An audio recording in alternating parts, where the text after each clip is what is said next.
Kuzhur Thumbarassery saint Mary's ദേവാലയത്തിൽ സ്വർഗാരോപിത മാതാവിന്റെ ഊട്ടുതിരുനാൾ ആഘോഷിച്ചു.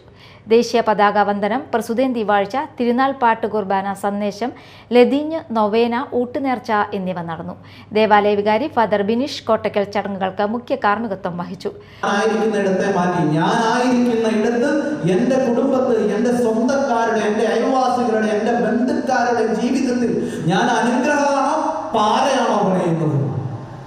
ഈ അമ്മയെ ഈ ദേവാലയത്തിൽ ഇങ്ങനെ ഒരുമിച്ച് കൂടി ബഹുമാനിച്ചിട്ട് ആദരിച്ചിട്ട് ഞാൻ തിരികെ ഇറങ്ങുമ്പോൾ ഈ അമ്മ ജീവിതത്തിൽ കാട്ടിയ ആ സ്നേഹത്തിന്റെ ഒരു കഷണമെങ്കിലും എൻ്റെ ഹൃദയത്തിൽ ഇങ്ങനെ തുന്നിച്ചേർക്കാൻ എനിക്കിന്ന് പറ്റണം. അപ്പോൾ മാത്രമേ ഈ ആഘോഷത്തിന് ഒരർത്ഥം ഉണ്ടാവുകയുള്ളൂ. അവിടെയും അമ്മ നിർത്തിയില്ല കേട്ടോ. 30 വയസ്സുള്ള തൻ്റെ പ്രിയപ്പെട്ട മകൻ ഒരു താങ്ങാകും തണലാകുമെന്ന് കരുതിയിരുന്നതാ. പക്ഷെ 30ാമത്തെ വയസ്സിൽ ദൈവത്തിന്റെ പേരും പറഞ്ഞ് ആ മനുഷ്യൻ ഇറങ്ങിപ്പോഴപ്പോഴും അമ്മ പറഞ്ഞു, ഇത് ലോകത്തിന് അനുഗ്രഹമായി തീരാനുള്ളതാണ്, ഞാനിത് സമ്മതിക്കുന്നു. ആയിരിക്കുന്ന ഇടത്തെ ഫാദർ ജോസ് കേളമ്പറമ്പിൽ തിരുനാൾ സന്ദേശം നൽകി. നിരവധി വിശ്വാസികൾ പങ്കെടുത്തു.